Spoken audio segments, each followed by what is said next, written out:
you were just telling me about you guys have this nice, shiny, bright, brand new 15-barrel fermenter. Yeah. In a amazingly tiny space.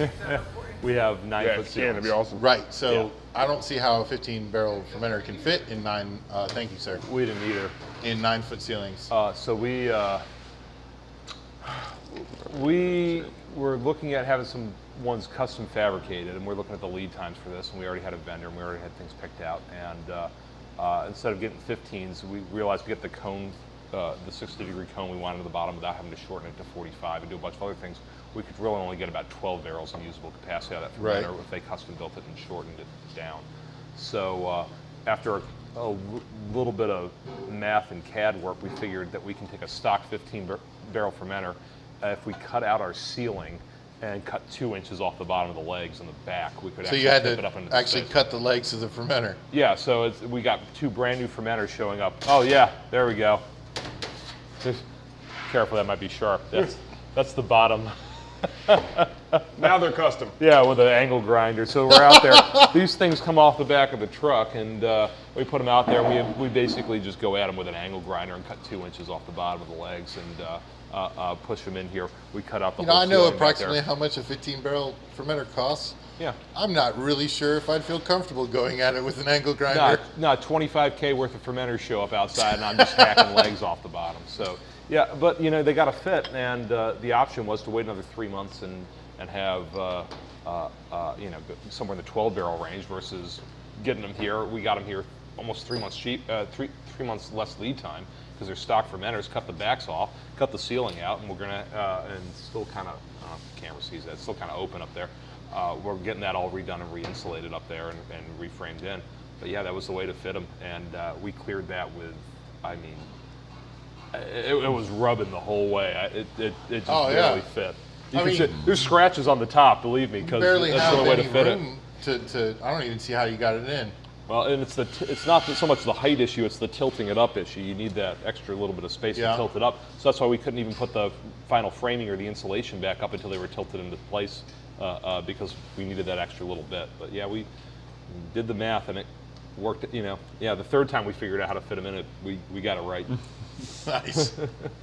Yeah, and a lot of calling regulars from the tap room in to help out is, you recruited, what's that, crowdsourced construction, right? Exactly. Yeah. Very nice. So that was interesting. But yeah, we're looking forward to doing some more. From fermenter leg to lethal weapon. Yeah, they're a little sharp. Yeah, I was the one that was skeptical about this process, but it worked out. Cutting the legs off a fermenter, you were skeptical? Oh. I can't imagine why. It was painful, but it works, so. Yeah, I mean, it fits. I think you've got, 3 inches of clearance? Yeah. I don't know, I haven't figured out how I'm gonna find any of these beers yet, or dry hop. I don't think the IPA is gonna be able to go into one of those, at least not initially, but. We're gonna have to build a hop cannon just to dry hop. Shoot it in. No joke. Oh, yeah. Well, at least you got a side manway. If you had a top manway, I don't think you'd be able to do it. Well, even dry hopping later, I don't know. I guess we could Possibly pre-hop it, but. Yeah, put it in and rack the beer onto the hops that we put into the manway door, but. I don't know how else we're gonna do it. Well, you could, couldn't you do like a auger system, like for grain? And auger the hops up there? Possibly. Good. You want to lend us some money? No. No. I mean, you're brewers. You're rich, right? Yeah. If beer was currency, we would be. We'll build the cannon. It'll be awesome. We'll be the only 15-barrel fermenter that needs a hop cannon to actually pitch. Sounds like a good beer name. For our actually it does. Cannon. For our viewers that don't know what a hop cannon is, you want to explain it? You know what a spud gun is? A potato gun? Yes. Who in the South does not know what a potato gun is? Picture, instead of the potato, we're going to put hops in it.